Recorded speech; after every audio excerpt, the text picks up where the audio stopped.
Hello, everybody. I hope you like talking about carpenters and builders. We've been doing that for a while. Today, I have a story about someone who is a worker and he does some building. He's called a bricklayer. And I'm going to show you how to be a bricklayer because I wonder if you could do this at home. Let's start with our hello song. Hello, everybody. How do you do? How do you do? How do you do? Hello, everybody. How do you do? God loves you today. Now, my story is written by a man named Eric Carle. Now, Eric Carle is the author. He wrote the story. He's also the illustrator. He made the pictures. You might know about Eric Carle from the story The Very Hungry Caterpillar, or Eric Carle made the pictures for the book Brown Bear, What Do You See? Those are books that you might know. This book is called My Apron by Eric Carle. And if I turn the book around to see the back, here's Eric Carle's signature. That's how he writes his name. And this book says on the back, this is a true story from Eric Carle's childhood. So this is a story about something that happened to Eric Carle. That's kind of cool. I wonder if you'll write a story someday about something that happened when you were little, like you are right now. My Apron by Eric Carle. Now, Eric Carle, he loves painting. Look at how he decorated this page. Do you see all those squiggly lines? All of those squiggly lines were made by a paintbrush, but not the front or top of the paintbrush. Eric Carle takes his paintbrush and he flips it upside down and he scribbles with the handle of his brush. That's how he makes such beautiful paper. Let's see if the back is the same. Oh, it's a little bit the same. And then it's showing us how he did some of the artwork in his story. So My Apron by Eric Carle. Ooh, this looks like maybe a dad or an uncle. That might be the bricklayer of the story. My Uncle Adam wears a white apron. His apron has a big pocket on the front. He is a plasterer. Oh, he's not a bricklayer. He plasters houses inside and out. I want a white apron with a pocket, and I want to help my Uncle Adam. Wow. Do you see all those bricks are stacked up? And it looks like he puts the plaster, or you can call that mortar, in between the bricks. Well, that's a nice thing to do. It keeps your house looking nice. My Aunt Elizabeth measured a piece of cloth for me. She cuts it and she sews an apron with a pocket on it. Oh, he can have an apron like his uncle. Thank you, Aunt Elizabeth. I love my apron. Some people wear aprons for cooking because it keeps their clothes clean. Some people wear aprons or paint shirts when they're painting, but it looks like he's going to wear an apron to protect his clothes from the plaster. In the morning, Uncle Adam and I go to work. First, we mix a batch of plaster. Then my Uncle Adam asks me to carry the plaster up to the top floor so he can plaster the chimney. Do you see the ladder that's going, way up here, all the way up to the top of the chimney? Oh, you'd have to be very brave to be a plasterer. That looks a little scary.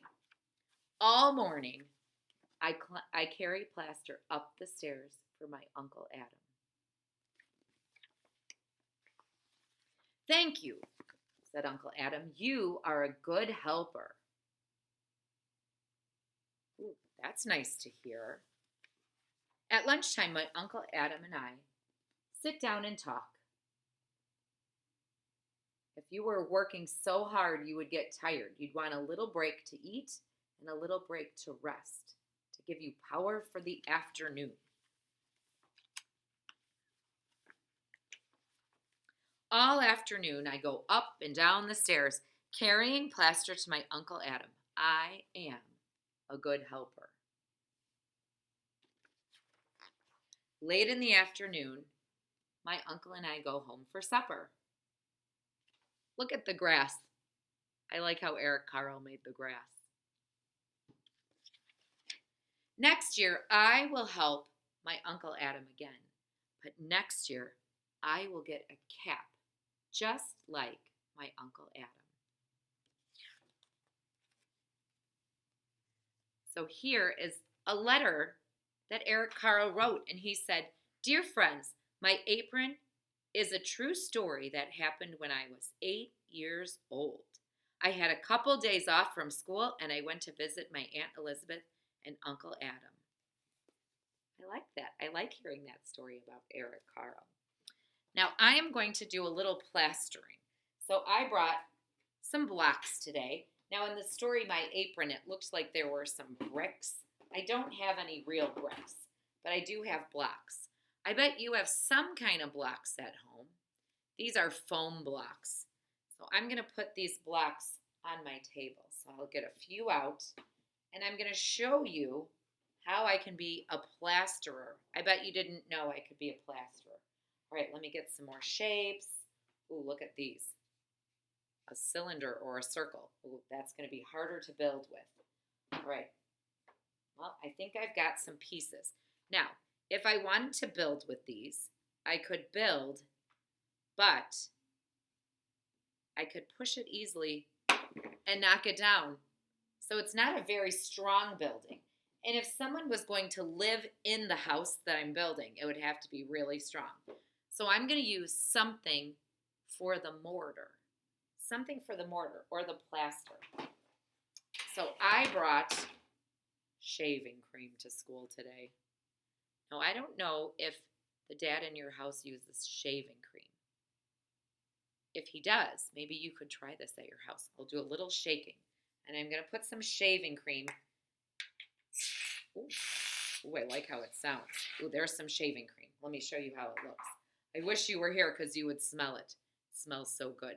I'm going to use that to be my mortar or my plaster. I'm going to try using this knife. All right, let's see. If I take my block, ooh, I'm going to spread some of that shaving cream on there, and let's see if my other block will stick to it. Hey, it worked. All right, let me try another piece. If I pretend like these are bricks and this is mortar or plaster, ooh, I could pretend that I'm Eric Carle when he was 8 years old. All right, let's see if it falls off. Oh, it's sticking on there pretty well. All right, I have a few more pieces to try. Let's see if I can get this big, tall one or long one to stick on there. All right, here we go. Okay, ooh, I feel like I have a pretty strong building. I'm going to keep going. I hope I can make it. Maybe when I'm finished, we can count how many I stacked. Okay. Oh, I think I'm doing pretty well. I'm so glad I have this mortar. Is it really mortar? Shaving cream. All right, I've got a couple more. Ooh, this one has a bridge shape, a semicircle cut out.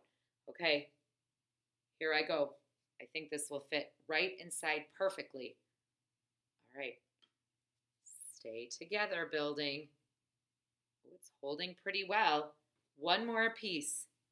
Ooh, I grabbed just the right piece to fit up on the tippy top. Let's see if I can do it. I did it. My building's pretty strong. Ooh, I feel just like Eric Carle did in that story. I wish I brought an apron with me. I could have maybe kept my knife in a big pocket. Now at your house, I gave you something that you could use to be a builder or a carpenter. So you have a piece of wood. And in the piece of wood, I drilled some holes. Well, actually, I didn't drill the holes. The dad at my house, Mr. Bob, he drilled the holes for me. I made a little dot with a pencil, and everywhere I put a dot, he drilled a hole. Now, I have to use a screwdriver and a screw. That's what I'm going to put inside the hole. So look at this box of screws. I already opened it so you could have some. So it's pretty easy now for me to open. I need to have 4 screws because I have 4 holes. So I have to put the screw inside one of the holes. Ooh, I did it. Now I'm going to use my screwdriver, and I've got to screw it into the piece of wood. Now I want to leave some of it sticking out because I'm going to use this to stretch some soft rubber bands around the screws. All right, I think I'm going to stop. Do you see how it's sticking out a little bit? Okay, I've got a few more to do. I bet you have a screwdriver at your house. It seems like a lot of houses.